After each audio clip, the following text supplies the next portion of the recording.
খুব সহজে টেন্স শেখার আজকের ক্লাস অর্থাৎ 10 নম্বর পার্টে আমরা শিখব পাস্ট পারফেক্ট কন্টিনিউয়াস টেন্স সম্পর্কে। তো ইংরেজিতে এই পাস্ট পারফেক্ট কন্টিনিউয়াস টেন্স খুবই গুরুত্বপূর্ণ।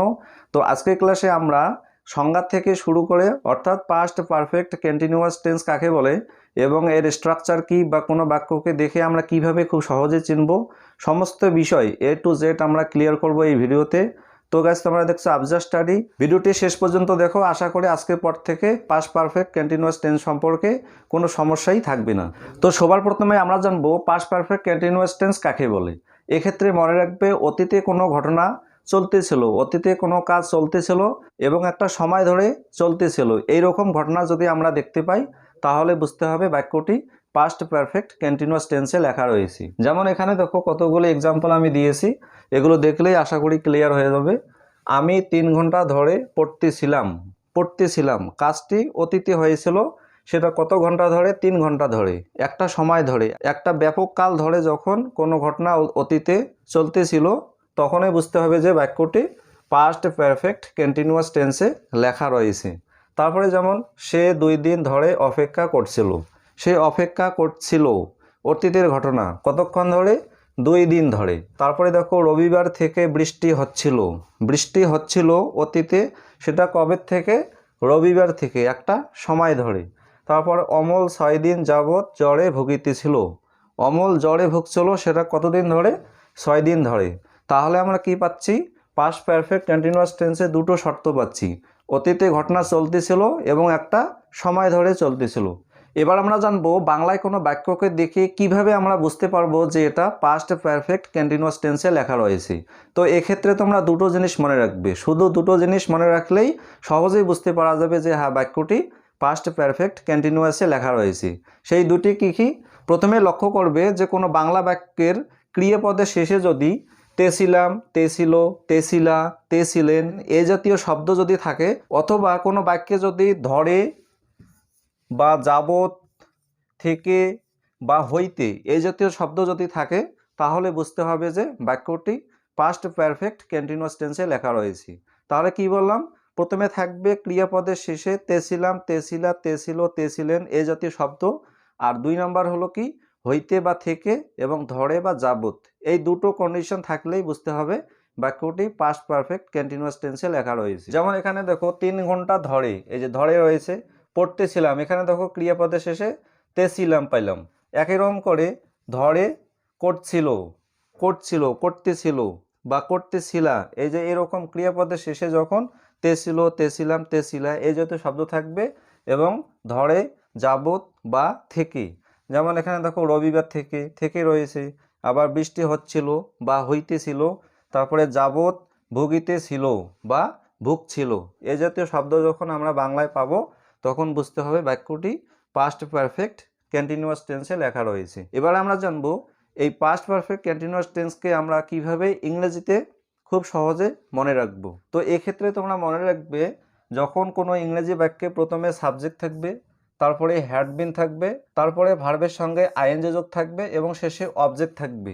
এই স্ট্রাকচারে যখন কোনো ইংরেজি বাক্য থাকবে, কোনো ইংরেজি সেন্টেন্স থাকবে, তখনই বুঝতে হবে যে সেই বাক্যটি পাস্ট পারফেক্ট কন্টিনিউয়াস টেন্সে লেখা রয়েছে। যেমন এখানে দেখো আমি 3 ঘন্টা ধরে পড়তেছিলাম, এখানে দেখো সাবজেক্ট হলো আমি অর্থাৎ আই, তারপরে স্ট্রাকচার অনুযায়ী হ্যাড বিন, তো হ্যাড বিন এখানে বসেছে, আই হ্যাড বিন, তারপরে চলে আসবে ভার্ব, ভার্বের সঙ্গে আইএনজি। তো এখানে ভার্ব কোনটা? পড়তেছিলাম, পড়া, পড়া মানে হলো রিড, তো রিড ভার্বের সঙ্গে আইএনজি যোগ হবে। আই হ্যাড বিন রিডিং, আমি পড়তেছিলাম, সেটা কতক্ষণ ধরে? 3 ঘন্টা ধরে, ফর 3 আওয়ার্স।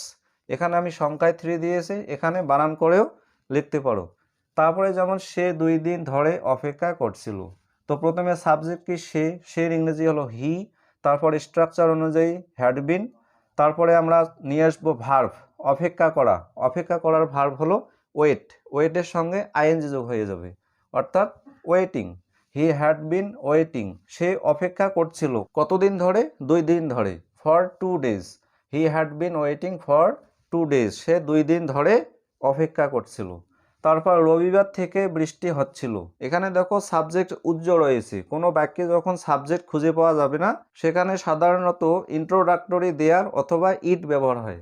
তো তো এখানে দেখো ইট নিয়ে এসেছি, বৃষ্টি হচ্ছিল, ইট হ্যাড বিন, ইট হলো এখানে সাবজেক্ট, তারপরে স্ট্রাকচার অনুযায়ী হ্যাড বিন, তারপরে বৃষ্টি হওয়া, রেইন, রেইন মানে হলো বৃষ্টি হওয়া, তো রেইনের সঙ্গে আইএনজি যোগ হয়ে গেল raining. It had been raining, বৃষ্টি হচ্ছিল, সেটা কবে থেকে? রবিবার থেকে।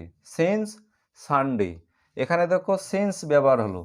তো সিন্স বা ফর কখন ব্যবহার হয় সেটা আমরা প্রেজেন্ট পারফেক্ট কন্টিনিউয়াস টেন্সে অলরেডি শিখে ফেলেছি। সেই ভিডিওটি না দেখে থাকলে তোমরা চ্যানেলের ডেসক্রিপশন বক্সে লিঙ্ক দেওয়া থাকবে, সেখানে গিয়ে দেখে নিও।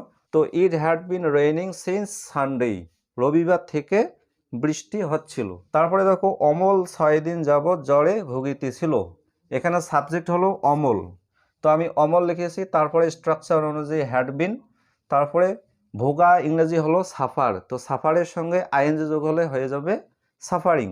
Amal had been suffering, Amal ভুগতেছিল, কিসে ভুগতেছিল? জ্বরে ভুগছিল। ফ্রম ফিভার, জ্বরে ভুগছিল, সেটা কতদিন ধরে? 6 দিন ধরে। ফর 6 ডেজ, অমল 6 দিন ধরে জ্বরে ভুগতেছিল। Amal had been suffering from fever for 6 days. এবার আমরা এই সিন্স এবং ফর কখন বসে আরেকটু আমি ক্লিয়ার করব, যদিও আগের ক্লাসে আমি দিয়েছিলাম। তো ফর আমরা তখনই ব্যবহার করব যখন নির্দিষ্ট করে বলা থাকবে না, অনির্দিষ্ট করে। এখানে লক্ষ্য করো, ফর 3 আওয়ার্স, 3 ঘন্টা ধরে, কোন 3 ঘন্টা সেটা বলা নেই। ফর 2 ডেজ, 2 দিন ধরে, কোন 2 দিন সেটা বলা নেই, যার জন্য এখানে ফর ব্যবহার হয়েছে। আর তারপরে দেখো সিন্স সানডে, এখানে দেখো রবিবার উল্লেখ করা রয়েছে, নির্দিষ্ট করে বলা রয়েছে যে রবিবার থেকে বৃষ্টি হচ্ছিল। সিন্স সানডে, যখন সময় উল্লেখ থাকবে, নির্দিষ্ট করে বলা থাকবে, তখন ব্যবহার হবে সিন্স, আর যখন অনির্দিষ্ট করে বলা থাকবে তখন ব্যবহার হবে ফর। তাহলে বাংলায় আমরা পাস্ট পারফেক্ট কন্টিনিউয়াস টেন্সকে কিভাবে মনে রাখবো? কোনো বাংলা বাক্যে যখন ধরে বা যাবত, হইতে বা থেকে এই জাতীয় শব্দ এবং ক্রিয়াপদের শেষে তেছিলাম, তেছিলা, তেছিল, তেছিলেন এই জাতীয় শব্দ থাকবে, তখন বুঝতে হবে যে বাক্যটি পাস্ট পারফেক্ট কন্টিনিউয়াস টেন্সে লেখা রয়েছে। আর ইংরেজিতে যখন প্রথমে সাবজেক্ট, তারপরে হ্যাড বিন, তারপর ভার্বের সাথে আইএনজি যোগ এবং শেষে অবজেক্ট, এই ফরম্যাটে থাকবে, তখন বুঝতে হবে যে বাক্যটি পাস্ট পারফেক্ট কন্টিনিউয়াস টেন্সে লেখা রয়েছে। ঠিক আছে, এবার আমি তোমাদের প্র্যাকটিসের জন্য, তোমাদের চর্চা করার জন্য, অনুশীলন করার জন্য এখানে একটি এক্সাম্পল দিয়েছি, তোমরা চেষ্টা করবে এবং অবশ্যই কি উত্তর হলো সেটা কমেন্টে জানিয়ে দেবে। যেমন তারা 3 ঘন্টা ধরে লিখছিল, এটার ইংরেজি ট্রান্সলেশন কি হবে পাস্ট পারফেক্ট কন্টিনিউয়াস টেন্স অনুযায়ী। এরপরেও টেন্স সম্পর্কে কোনো কিছু জানার থাকলে তোমরা অবশ্যই কমেন্ট সেকশনে গিয়ে কমেন্ট করবে, আমি উত্তর দেওয়ার চেষ্টা করব।